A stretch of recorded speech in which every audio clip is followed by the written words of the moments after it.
Chers amis, eh bien, bonsoir. Toujours bien aussi d'échanger comme ça, c'est édifiant pour nous. Aujourd'hui, je voudrais commencer par une petite thématique, c'est savoir s'occuper. Pourquoi ? Parce que il y a eu pas mal d'initiatives, pas mal de créativité pendant le confinement, les 2 confinements. Quand vous tapez, c'est marrant, quand je préparais cette émission, je tapais s'occuper et tout de suite, une des premières propositions Google, c'est savoir s'occuper dans le confinement. Parce que je pense que les gens, ils étaient vraiment... vous en pouviez plus, c'était plus possible.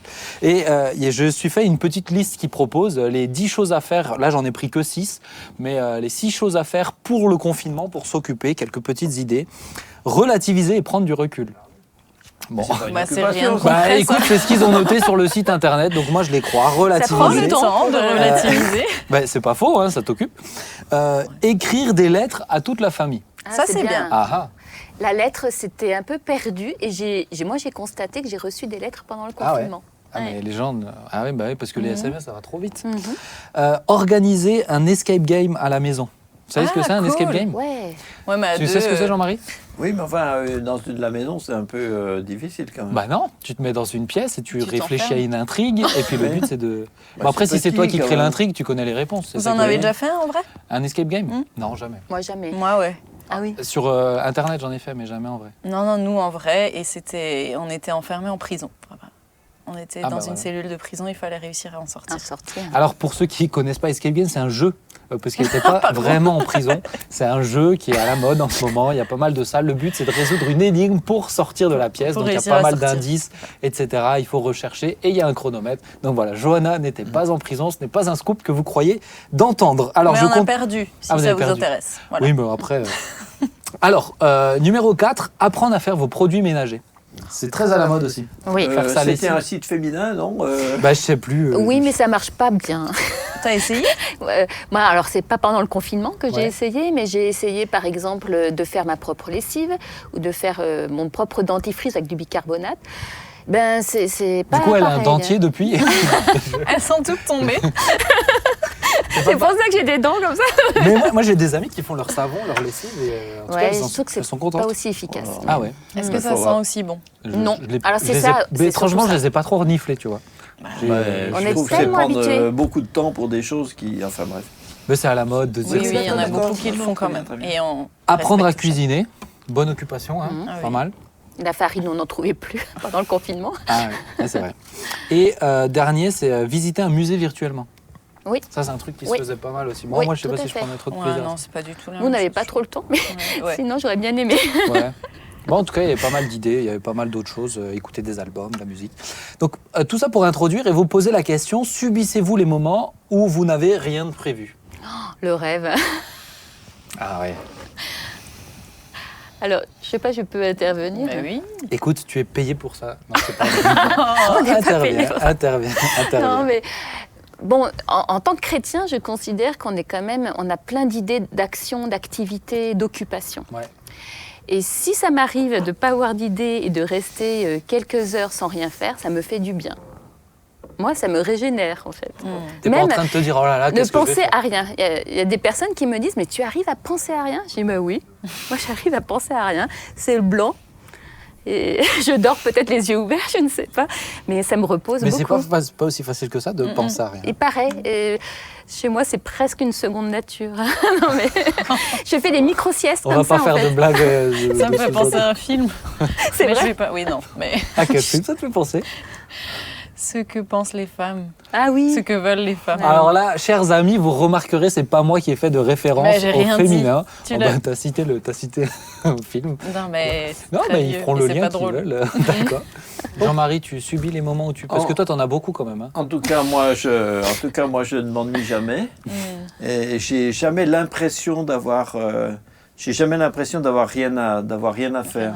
J'ai toujours plein de trucs que je pourrais faire. Et puis des fois, ça ne me gêne pas de m'arrêter. De toute façon, j'ai toujours un livre en cours à lire ou quelque chose. Donc, à lire ou à écrire. Ou à écrire. Oui. Mais c'est sûr que quand on a été, surtout le premier confinement, où vraiment le monde, ça a mis pause, et tout ce qui était prévu, tout s'est arrêté, tout s'est annulé. Et je pense que pour beaucoup de gens, c'était mais qu'est-ce que je vais faire alors? Oui. Et ça, c'est vrai. je sais pas pour vous, hein, mais moi, ça m'avait fait vraiment une sensation bizarre sur un moment, entre agréable et déstabilisant. Mais je pense que pas mal de gens se sont posé la question. Mais concrètement, qu'est-ce qu'on fait? Parce qu'on n'a pas l'habitude. On est ou au travail, ou en salle de sport, ou avec les enfants, ou là, on a avec les amis. Ou avec les amis, on a beaucoup plus de temps. Comment vous vous occupez quand vous avez rien de prévu? Vous n'avez rien de prévu. Allez vous réveiller demain matin, tout est annulé, il n'y a rien de prévu, le monde s'arrête. Vous faites quoi? Moi, j'ai jamais rien de prévu. J'ai toujours plein de trucs qui sont Les commencés. pasteurs, C'est pas le bon invité que j'aurais dû faire venir sur cette question. J'ai toujours plein de trucs qui sont commencés. Donc, oui, toi, tu as toujours des petits projets par-ci par-là, des petites choses. Je suis en train d'écrire un livre et je trouve pas le temps. Donc, si j'ai rien à faire, c'est formidable. Je continue. Donc, toi, tu as toujours un petit truc dans la poche. Oui, ou des fois même, je m'arrête. J'ai aussi toujours dans le salon, si j'ai vraiment un petit moment, je fais des mots fléchés. Alors, je le commence, après des fois il peut rester longtemps, si je n'ai pas le temps de finir, il reste dessous, mais de temps en temps je le ressors, je continue. Ça me détend, oui. Ben moi, j'avoue que, comme dit, si je suis vraiment toute seule... Tu te réveilles demain matin, tu n'as pas d'enfant, pas de mari, le monde s'est arrêté. Tu fais quoi? Ça force à réfléchir. Ça va paraître un peu... Ça va paraître un peu spirituel, mais j'avoue que je vais enfin prendre du temps avec le Seigneur sans avoir à réfléchir à ma montre, en fait. Ou sans avoir ma fille qui va se réveiller et du coup, faut que je maximise. Donc ça, ce serait la première chose, même si ça paraît un peu... c'est très bien, on va pas le fait d'avoir le temps pour ça. Après, je vais peut-être... on n'a pas le droit d'aller voir nos amis, c'est ça? Ouais, il n'y a rien. Je peux pas aller voir mes amis. Tu es toute seule. Eh ben, je vais une île lire. déserte. Je vais lire. Je vais peut-être essayer de trouver un petit film. Voilà. Ouais. Nathalie, toi aussi? Moi, je sors. Je vais prendre l'air et je vais marcher. Je croyais qu'on n'avait pas le droit d'aller en montagne.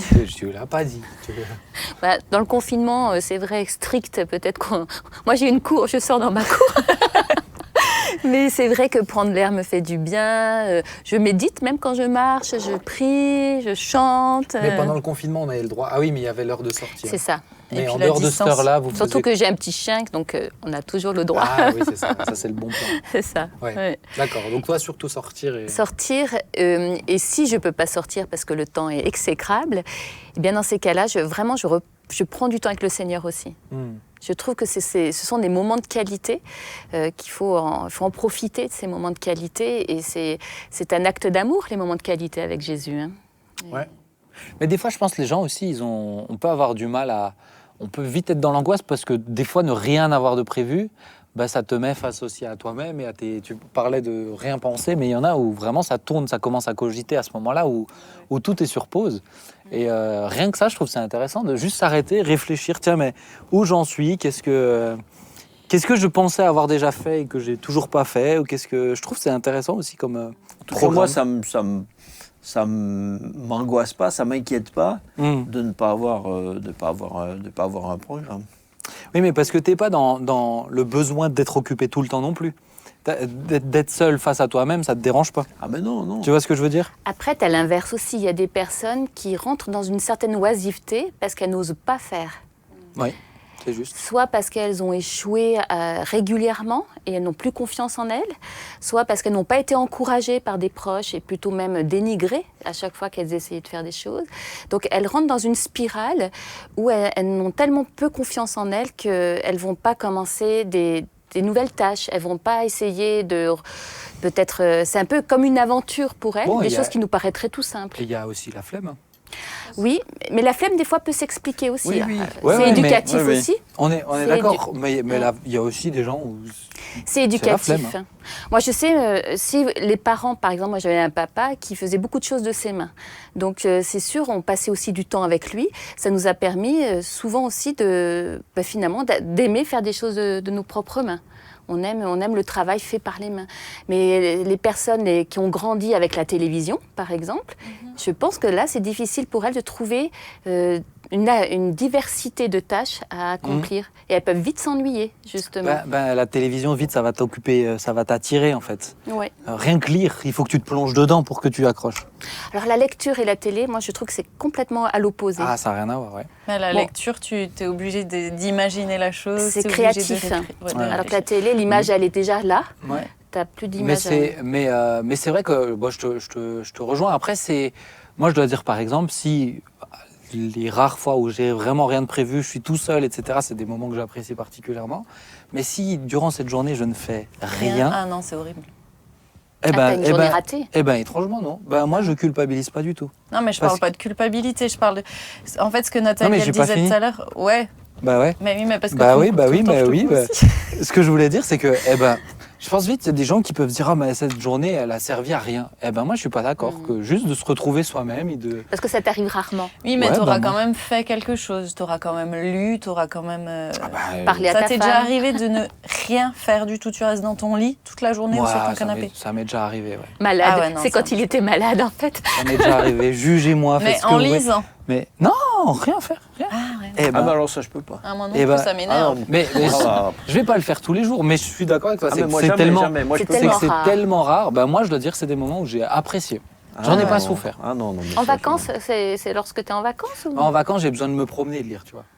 Mais quand alors, parce que dans la semaine, je vois pas quand tu peux faire ça. C'est déjà arrivé que ma femme soit partie voir sa mère et j'ai un jour de congé. Il y a personne. Personne ne me voit, personne ne me lit, personne ne m'entend. Je suis dans mon appartement. Tu éteins ton téléphone? Je suis plus là. Je suis plus là. Mais moi, si je reste comme ça, alors sans rien faire, je vais devenir nerveuse. Il faut que je sorte. Ce que tu disais tout à l'heure, il faut... C'est une insatisfaction. Dans une journée, il faut que je sorte. C'est pas une culpabilité, c'est une insatisfaction. C'est ça, une frustration. Ouais. Mais je pense que certains, c'est de la culpabilité pour certains. Ouais, moi. Les activistes, peut-être. Ouais, c'est ça. Mais moi, j'ai une question. Enfin, on m'a déjà dit que c'est bon que de temps en temps, les enfants s'ennuient. De laisser les enfants s'ennuyer. Parce que ça va justement les obliger, entre guillemets, à inventer par eux-mêmes, à s'inventer des jeux, plutôt que de tout le temps faire des activités avec eux. Je dis pas que je laisse ma fille s'ennuyer tout le temps, hein, attention. Mais je me suis posé la question, est-ce que c'est vrai? Sa fille, elle est attachée dans son jardin. Elle piquait, en fait, elle a le droit de tourner. C'est pas vrai. Sûrement pas. C'est pas vrai. Cette famille, ils n'arrêtent pas de se taquiner. Donc, est-ce que c'est bon de les laisser s'ennuyer? Voilà, c'est ma question. Est-ce que vous pensez que c'est quelque chose de vraiment bon de les laisser? Alors, pas tout le temps, hein, mais de dire... Si on dit...